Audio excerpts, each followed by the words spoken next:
Thanks very much. I like walking around, so maybe moving target is it.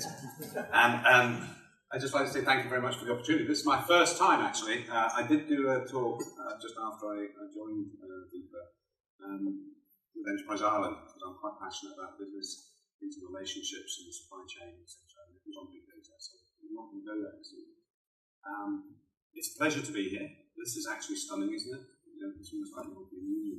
I was in Edinburgh on Tuesday, and I was watching the new Parliament started, and they got something slightly bigger than this, but it's designed around the same sort of thing. So a pleasure to be here. And actually, I've been here several times, obviously, because we've got my previous guy is a CTO, public sector from EMC, major, not the other half of the global manufacturing activity, which is fascinating to see, especially in water. And that's something that I think I bring to the table, which is the drumbeat of a sales cycle, and that energy, and then the relaxation or being fired, depends on how you go through it, in terms of that. So we'll have time for questions at the end, and I was learning earlier on some really exciting stuff that's going on in this area, specifically around the Be Wiser FP7 stuff. I suppose, from my perspective, driving change, my first 100 days as government CIO. I thought I would cover that in how did I damn well get a job as a government CIO? And I'll show you that in terms of what I convinced them I could bring to the table. And I actually put some of the slides up that I did with my 10-minute talk to the selection top level committee, appointments committee, TBAC. And it was quite fun and very daunting. And it was interesting to see industry participation on that. So there was a couple of people who were on the selection committee right the way through. And then I thought I'd talk about a little bit about the actual organisation, the fact that I've been able to talk to a number of people. I'll give you an indication of where I've got to in terms of some of the actions. And I'll talk about two other things I'm really quite passionate about. The first one is digital, and the difference between e-government and the digital arena. Give you a feel of where this is going. And then the second thing is cloud, and the fact that I'm a passionate believer in the new era. And IT continues to evolve at a pace. I'm a visiting professor at the Ulster Business School in the University of Ulster up in Derry. And I was there on Friday week ago with a young PhD student talking about my journey and how we stimulated change in the north. I live 35 miles north of Belfast. I work in Dublin, so I'm trans-border, I suppose. And it was interesting to be able to turn around and say, well, 10 years ago, whenever the Northern Ireland environment was there, and I was part of the change mechanism, she was saying, well, you did multi-channel contact centre work, you did shared services, you did a whole series of things. Not me personally, but the team, with a very good, supportive boss at the top. Did a lot of change mechanisms. And when I was talking, she went, well, how did you design in the stuff for the digital environment with the smartphones and all this stuff? And I said, look, excuse me, in 2003, think back, there were no smartphones, there were no iPads, and we were just about trying to get people to come online with e-government. And it was all about desktops. I actually went in, you'll see it later in a second, I went in to try and get a slide of an old desktop on PC. I put it in personal computer, and I couldn't find anything other than a tablet and a laptop and modern mobile devices. There was nothing of what the ilk of a big CRT screen and the boxes that used to sit under the desks. Anyway, I suppose the first driving bit for me and the agenda that we've got is about you can't spend a single euro without it having some form of relationship to solving a problem. More importantly, from my perspective though, it needs to have a return on investment. And one of the things I have found in the first few weeks, is that there's an input costing base around business cases. Very seldom do I see a return on investment case that comes through on the other side of that says this is what we're going to get in terms of metrics and driving that. There are some really great exceptions to that. When you see the revenue commissioners, we all cringe whenever they turn and take money off us, but they do it very well. The land and local property tax, etc. So they have got this down pat. So they do track their metrics very, very precisely. But generally, the business cases coming through, the latest one came through, which was a load of truckware, forklift truckware. We want to replace old and we want to make it new, but we'll buy the same sort of stuff again and put it in the. And that wasn't where I was expecting to see new business cases.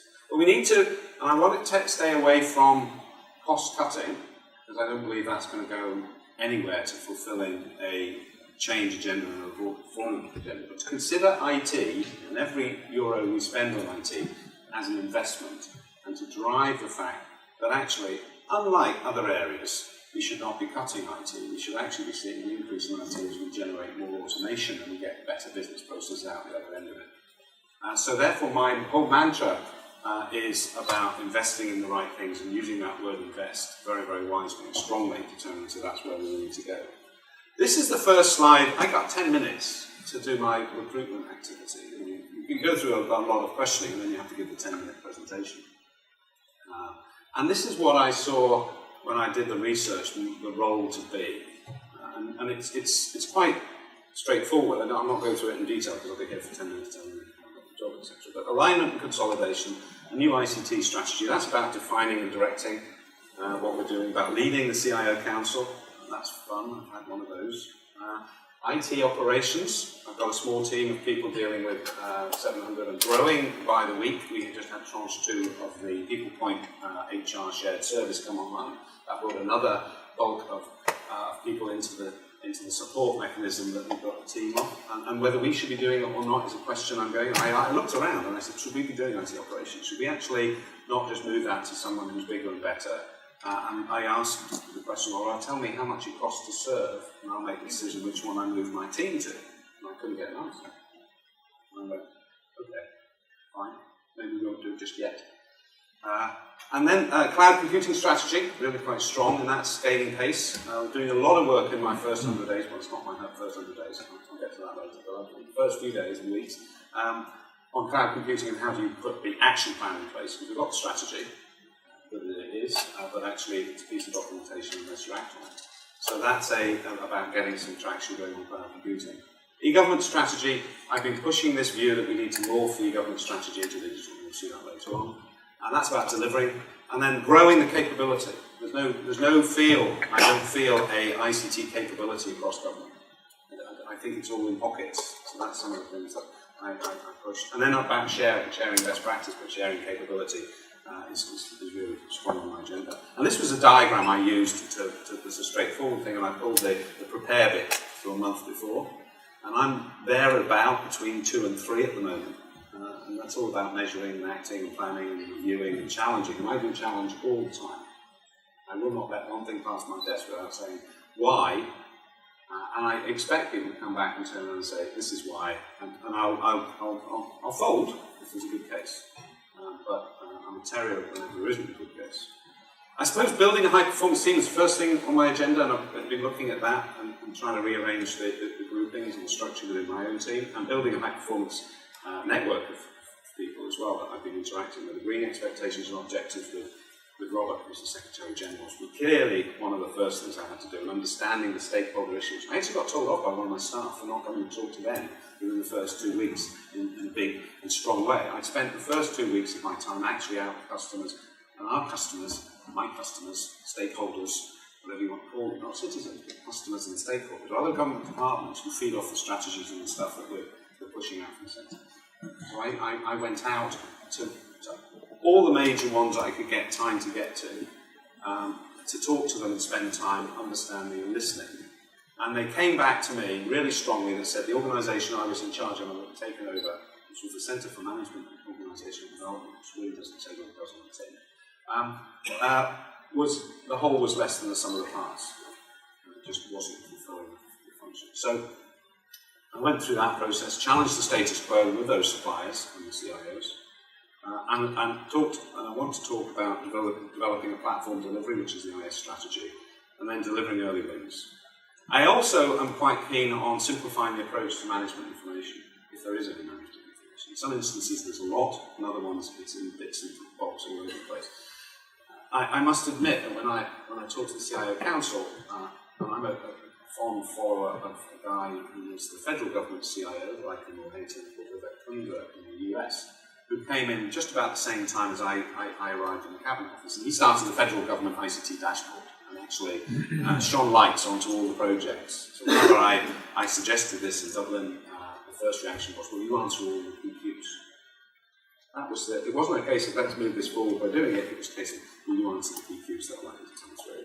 Harnessing procurement, working with the Chief Procurement Officer is a target area. Called Quinn, who's setting up the National Procurement Service, etc. It's important that IT gets a really strong foothold in there in terms of making sure that we work together. Collaboration and fostering economic growth opportunities, which is high on my agenda. Because, delivering a new value chain, a new supply chain, especially in an environment where we're moving into cloud, is vitally important. And to me, there's a evolution going on there. So today is day 88. And that's what it says on my board, on day 88. You'll see day 1 was arrived, and Robert Watt said to me on day 2, when I saw him on the Tuesday, wow, you've come back. Which was something, I suppose. On day 3 to 10, I sort of started the review process of looking at things, and then at the end of that, I sort of sat back and went, okay, how are we going to work with a team of people inside that really don't get why the government needs a CIO. In some instances, the team particularly felt very threatened and unsure of what was going on. And then I suppose we went out to day 17, which was my first encounter with the CIO Council.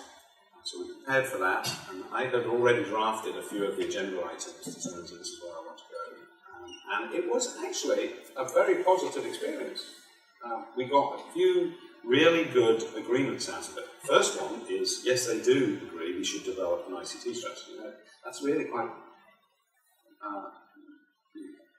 it's normal. You would turn and say, well, you were brought in to develop an ICT strategy, so to get an agreement from the CIO Council that you should is at least the first step for me. But more importantly, there was an agreement that we should drive for things that were really important, geolocational strategies. A mapping agreement to allow us to get access to geolocational data, and we'll see a few of them later on, and a few other things that we were talking about around ICT capability. On day 47, there was a big jump there because there's a lot going on in my head and around the place, we'll see on the board in a second, around a new OGCI Office of Government CIO was announced by the Minister.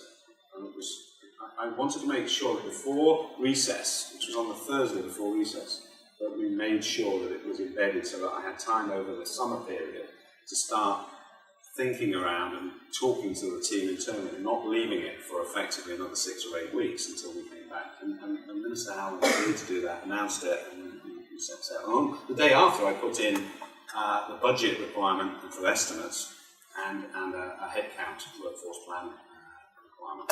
That's working its way through at the moment, and we'll see how far I get with that. I could be leaving quite quickly, actually. But then we're in this taking stock a bit, and actually next Wednesday, I've got the team coming in from CIOs and with a few advisors sitting, and I've got a facilitator doing that. We're going to take the first jump at an ICT strategy development workshop to see what really is on the cards in terms of where we can get the CIOs across government to get to in terms of understanding the ICT strategy. Now, I'm not saying that we're going to only take the views of the CIOs, but I think it's important that we get that consensus around the table. These are the sorts of areas that we should be working on. So, as I said, that's day 88 of my 100 days. I just wanted to point out that I'm not looking backwards into my 100 days. I'm here actually within those 100 days. So my role and function is to define and implement an enterprise-wide ICT strategy that supports reform. The reform agenda is everything and focuses on improving the overall performance of the public service. And that overall performance can be internal, but from my perspective, a lot of it was external facing to business and to citizens, improving that activity. Taking that as the first bullet header, then I look at the key responsibilities below that.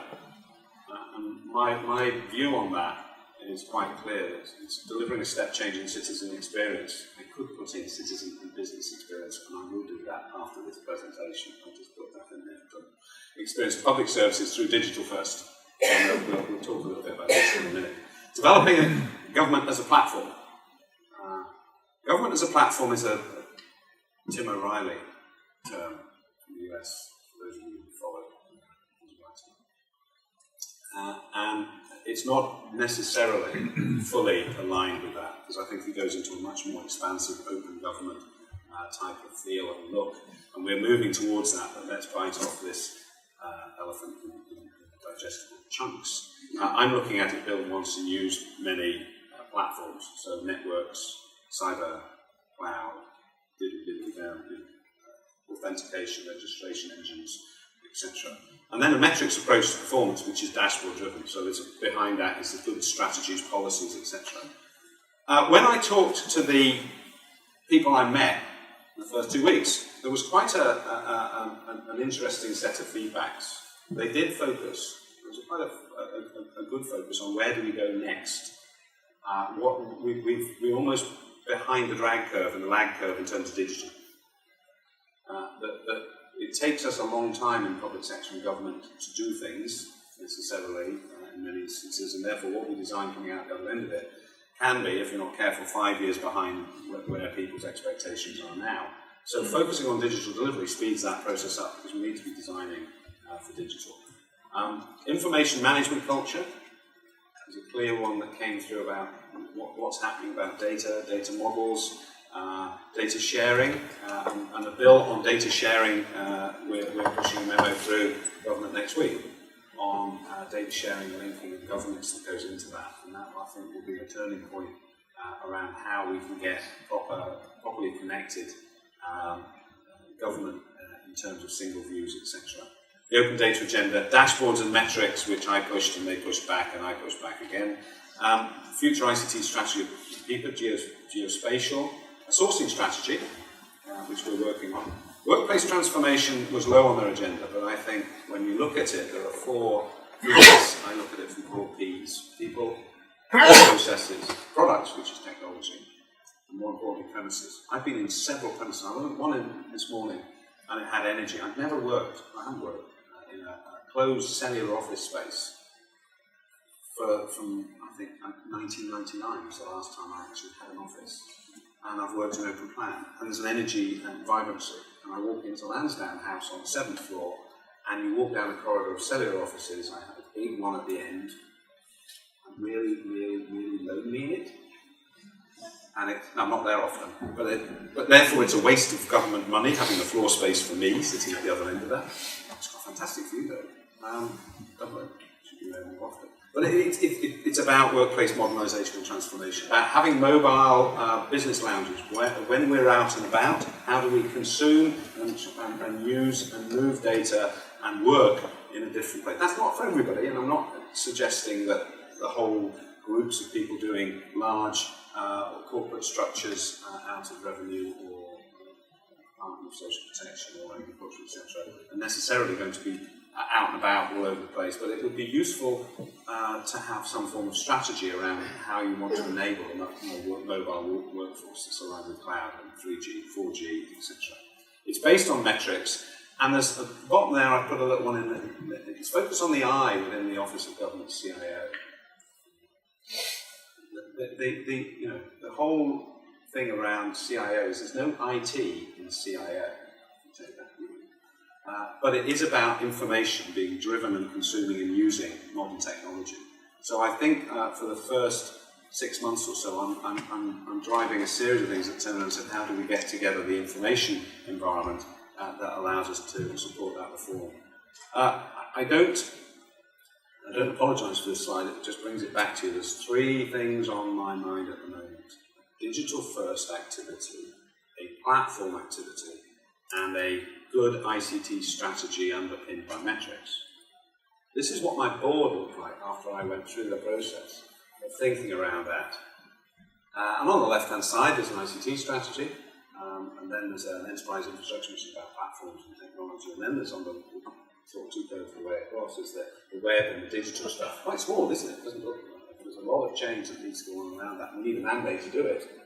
And then to a certain extent, there's a big line, a red line that comes out of there and comes around, and there's something called IT shared services there. So that's what my brain looked like after this. And on the bottom right-hand corner was the government as a platform, Gov 2.0 type thinking around open standards and build single things and evolve in data and design for participation, etc., which is the government as a platform ethos. So getting back to those three things, if you take the three things and you say those three things are how we design the organizational structure, and you pivot that 90 degrees, you get a resulting organizational structure, which I've now announced, like this. And this talks about digital transformation group on the left-hand side, looking at how we build all those things there. So I'm calling the ocean. Actually, there's some key people and places and things that we're doing in there at the moment with a very small team. Digital infrastructure group, we're working currently on how do we get cloud, government cloud actions in place. The cyber stuff I'm working with, would you believe there's 4 organisations, you probably know this already, that deal with cyber across Ireland. There's the Defence Force, who look at it from a national security perspective. The Guards, who look at it from an e-crime perspective. DCE&R, who look at it from enabling networks for broadband and businesses, etc. And then there's ourselves, who look at it from a public services perspective, about network security and those sorts of things. So trying to get that to a point where we get a good, coherent journey in terms of a platform there. And then digital delivery, about core development teams looking at how we get a move into new visualization and new capability to interact with citizens. So some of the stuff we've been talking about over the last week or so, and I always go to this, I was saying it this morning, I go to this sort of far bit of the wiper blade to start with thoughts and concepts, and then bring it back to reality a bit. I try to stay away from the banal and the typical public service area, which is down at the all can't do this, and you get out of bed every morning hoping you keep the status quo. So I'm in that sort of, at the moment, thought, what about Dropbox for a citizen? What about something that echoes what Denmark has done on e-box? And then I think, well, actually, I'm really thinking an old thing, because e-box is an emailing activity where you've got a place where an email happens. Well, that's all right, I don't mind that, that's good. But my 17-year-old, who we see in a second, doesn't even have an email account, doesn't use email.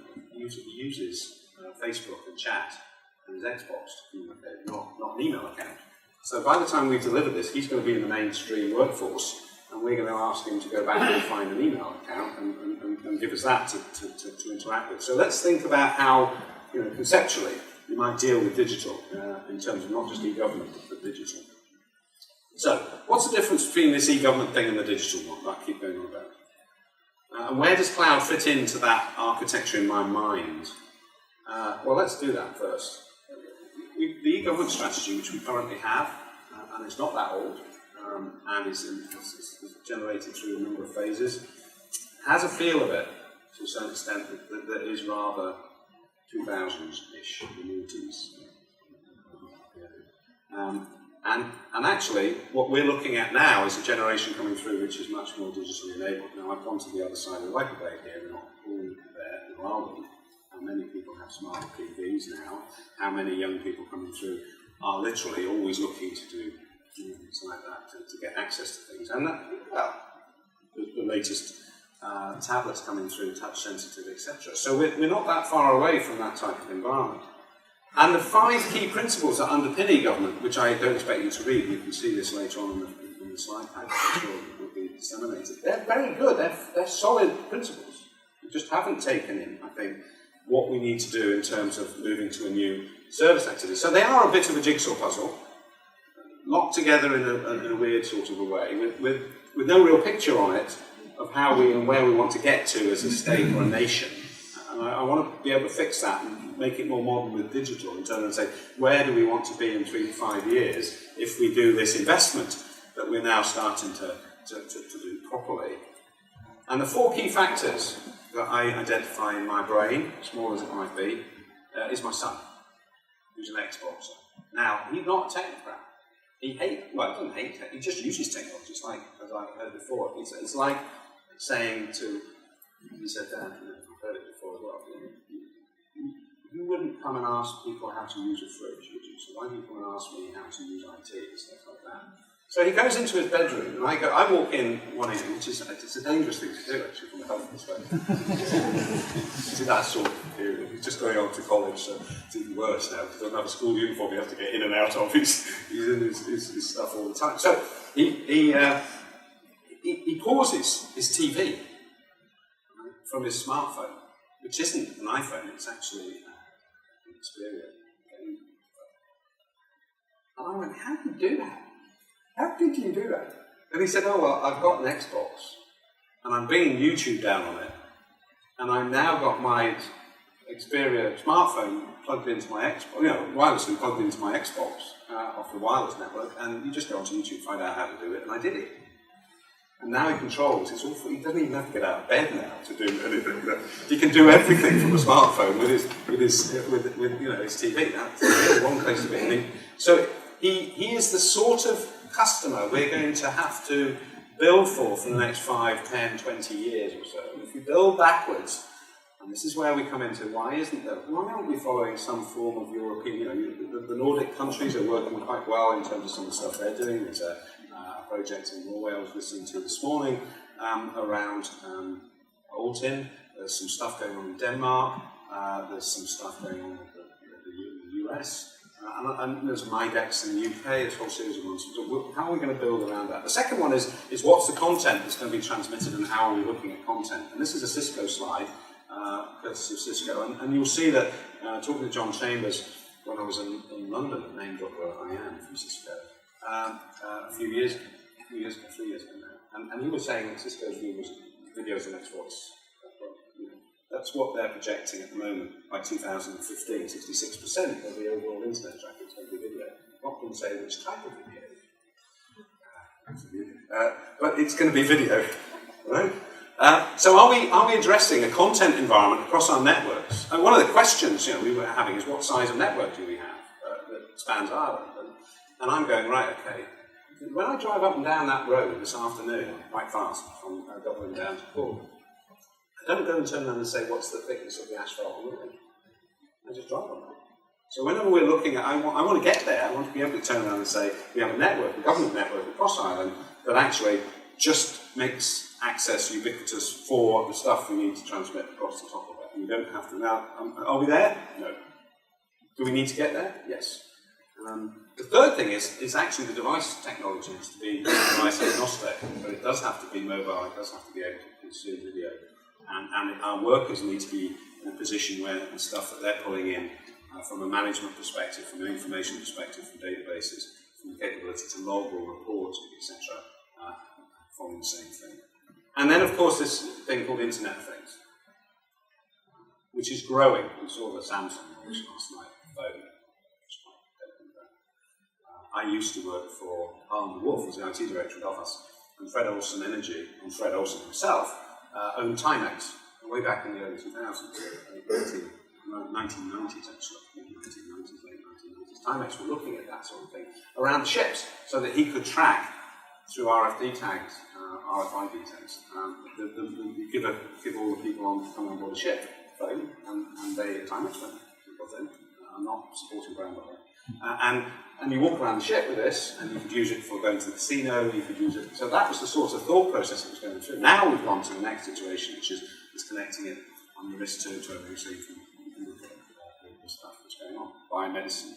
There are ongoing activities going on at the moment around tracking traffic flows and people flows through airports, etc., using your smartphone or the MAC address, etc., and picking it up so that you can do queuing theory and start to turn around and charge or not charge or solve problems around queuing theory. So the Internet of Things really will have an effect for us. And what does that mean in our health environment? What does that mean in our traffic environment, our smart cities environment? What does it mean for our bandwidth that we're going to deliver across the whole?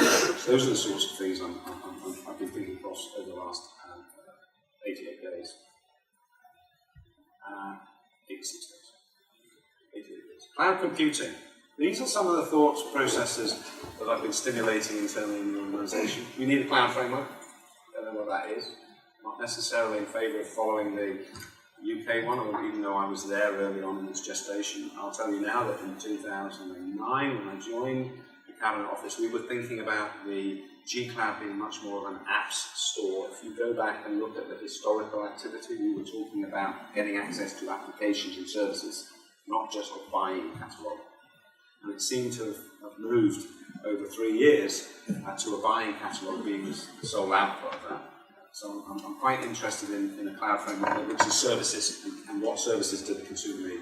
Stimulating innovation, open services. There's a thing called open311.org in the US, where you can build it's almost like a GitHub type activity where you can take services and say, right, we can build that and we can start, rather than having one single place and one single centralized repository, you turn around and take services. So if Cork builds a series of services for government, and they're on an open services basis, can they then be consumed or built into things that Galway or Donegal or Dublin can then turn around and, rather than recreate a wheel, it's expensive and time consuming, just take open services and can we put a set of standards in there so that we can generate that sort of government activity under the cloud framework? Don't know, but these are the questions I'm asking. Industry participation, vital, absolutely vital. And that's why the thought process that's going through our heads at the moment is to run an OG exercise, and you say, oh, but actually issue a pin, come together, get industry to sit down with us. We'll explain some of the ideas we've got around where we can get to.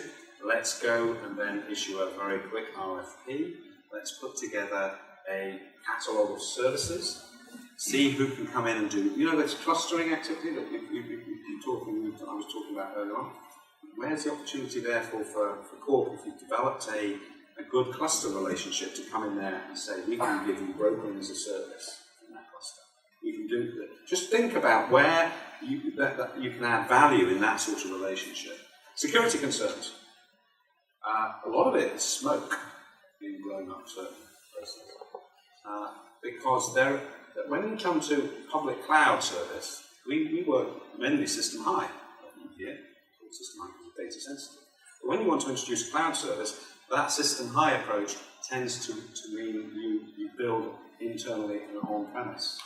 And you really could do some more basic stuff out in the open public cloud or in private cloud territory. To give you an example, last week's challenge was the part of government who want a new facilities management software pack.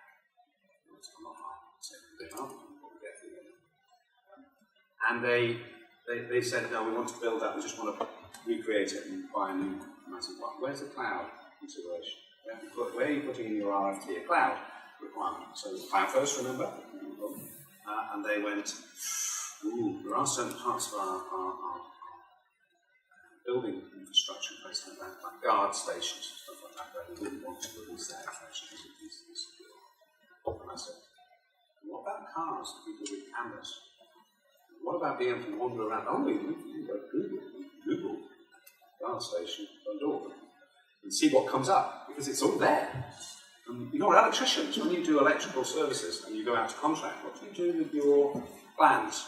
What happens with those plans? They're hard copy and they're transferred by electronic format to the contractor. So let's get off some of the high-grade security requirements and get back to reality.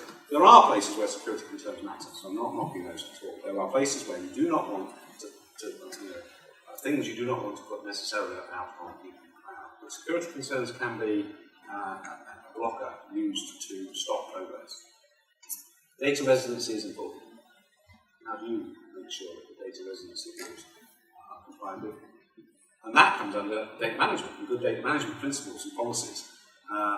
And there's a certain amount of reluctance from internal IT to consider that cloud. I don't know how many of you around here have interacted with organisations, public sector organisations, where there is there's a certain amount of we'll see what's going on. But the interesting one is my organisation is ICT Data Control and IT RFTs. And therefore, I've told them I'm not going to let through an RFT unless I see or have a conversation around why cloud is not included as a comparison factor. I perfectly get the fact that it should be driven by business need, but I want to be able to see the financials and say cloud is considered. So, those three are my driving things. I've done a little bit around the first 100 days, you see in day 88. And there are my contact details, and I do have a Twitter account. And I haven't been told I can't have it yet by our press officer. So there you go. Thank you very much indeed.